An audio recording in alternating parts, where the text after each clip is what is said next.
Most gardeners leave their soil bare going into winter, and that single mistake is quietly undoing an entire season of work. The moment soil is exposed to cold wind and heavy rain, you start losing structure, nutrients begin leaching out, and microbial life drops hard. By the time planting season comes back, you're not starting where you left off, you're starting from behind. I've seen beds that were rich and productive in late season turn compact, lifeless and slow just a few months later, simply because they were left uncovered. Before we get into how to fix that properly, there's one small upgrade that helps maintain consistency year-round, especially when you're building soil instead of just feeding plants. I use a compact kitchen composter, the 4-litre electric composter for kitchen, to process food waste continuously, even during colder months when outdoor composting slows down. One of the biggest winter mistakes is letting organic input stop completely. This keeps that cycle going, so you always have material ready to feed your soil. I'll leave the exact one I use in the description if you want to check it out. Because here's the key. Protecting soil in winter isn't about covering it. It's about keeping it alive. And that's where the living lattice method comes in. Let's talk about why most winter soil protection methods fall short. A lot of gardeners rely on mulch alone, straw, leaves, wood chips, and while those help, they're not enough on their own, especially in harsh conditions. Mulch protects the surface, but it doesn't actively hold the soil together, so when heavy rain hits, nutrients still leach. When temperatures drop, microbial activity still declines, and when wind dries things out, you still lose moisture from deeper layers.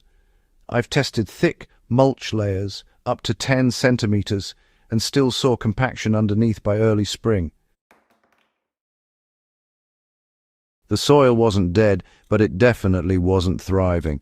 That's when I started testing cover crops more seriously. And one specific approach stood out. Here's what I mean by a living lattice. Instead of planting a single cover crop, you grow a dense, interwoven mix of plants that create a living network across and below the soil. Think of it less like a crop and more like a system. You combine fast-growing ground cover with deep-rooted species and fibrous root plants. Together they form a lattice that physically holds soil in place while feeding it biologically. Above ground they shield the surface. Below ground, roots bind the soil, create channels, and support microbial life. In one of my raised beds, I used a mix of clover, rye, and radish going into a cold season. Within weeks, the soil surface was completely covered. But the real effect showed up later. After heavy rains, there was no runoff, no erosion. When I checked below the surface, the soil was still loose, structured, and full of life. Compared to a mulched bed next to it, the difference was obvious. And here's where it gets interesting. The benefits don't stop in winter. So here's why this method actually improves your next growing season. Most people think of winter as downtime for soil. But honestly, that's not how biology works at all. With a living lattice in place, roots keep interacting with microbes even when it gets colder. Nutrients are held in place instead of just being washed away. Organic matter builds up slowly over time. So, when spring finally comes around, your soil isn't waking up. It's already active and ready to go. In that same test bed, what I did was cut the cover crops right at soil level, leaving the roots undisturbed. And within just about 2 weeks, the soil was ready for planting. No digging required, no heavy amendments either. And, the plants that followed actually grew faster than anything I'd ever planted in bare or even mulched beds. This is the part most gardeners miss. Healthy soil isn't built in spring, it's really maintained through winter. Now let's break down how you can build your own living lattice. Start with diversity, that's key. You want at least 3 types of plants working together. A nitrogen fixer like clover, a grass such as rye or oats, and then a deep-rooted plant like radish or turnip. Each one of these plays a role. Clover feeds nitrogen right into the system. Grasses, well, they create dense root mats that help stabilize the soil. And those deep-rooted plants, they break up compaction and pull nutrients up from the lower layers. Pretty simple, but really effective. The ratio doesn't have to be perfect, but I've had the best results using roughly equal parts by seed weight. Broadcast the seeds directly onto your soil surface and lightly rake them in. You don't need to bury them deep, just enough contact with the soil. Then water them in and let them establish. Timing matters here. You want to plant early enough for them to develop before temperatures drop too far. In cooler regions, that might be late summer or early fall. Once established, the system takes care of itself. And here's something most people overlook. You don't need to maintain it like a regular crop. This is about letting nature do the work. What happens beneath the surface is what really matters. As the plants grow, their roots begin forming a network underground. This network improves aeration, increases water infiltration, and creates pathways for microbes. In one of my test plots, I measured how quickly water was absorbed after heavy rain. The living lattice bed absorbed water nearly twice as fast as bare soil. That's not just convenience, that's protection against erosion and nutrient loss. And over time, those roots die back and become organic matter. So you're not just protecting soil, you're building it. Now here's the part that usually concerns people. What do you do with it when planting season comes back? Let's talk about how to transition without damaging your soil.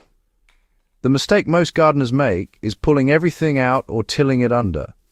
That breaks the system you just built. Instead, cut the plants at the surface and leave the roots in place. Let the top growth act as mulch. This preserves the soil structure and keeps microbial networks intact. In my own beds, I use a simple method. Cut, wait about 1 to 2 weeks, then plant directly into the residue. No digging, no turning. And the results speak for themselves. Better moisture retention, fewer weeds, and stronger early growth. Even in containers, a modified version of this works. You can grow smaller cover crops, cut them back, and let the roots improve your soil mix over time. It's slower, but the benefits are still there. Now let's address a common misconception that holds people back. A lot of gardeners believe cover crops compete with your main crops. That's only true if you manage them poorly. When used correctly, they prepare the soil instead of competing with it. The key is timing and termination. You're not growing them alongside your crops. You're using them to set the stage.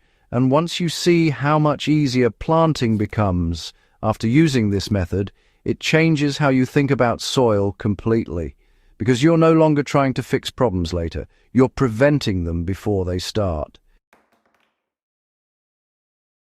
So here's what I recommend if you want to try this. Start with one bed. Choose a simple mix: clover, a grass, and a root crop. Broadcast it evenly and let it establish. Observe how the soil behaves through the colder months. Check moisture levels, structure, and how the surface holds up against weather. Then compare it to a bed you left bare or only mulched. The difference will be clear, and once you see that, it becomes hard to justify leaving soil exposed again, because this isn't just about winter protection.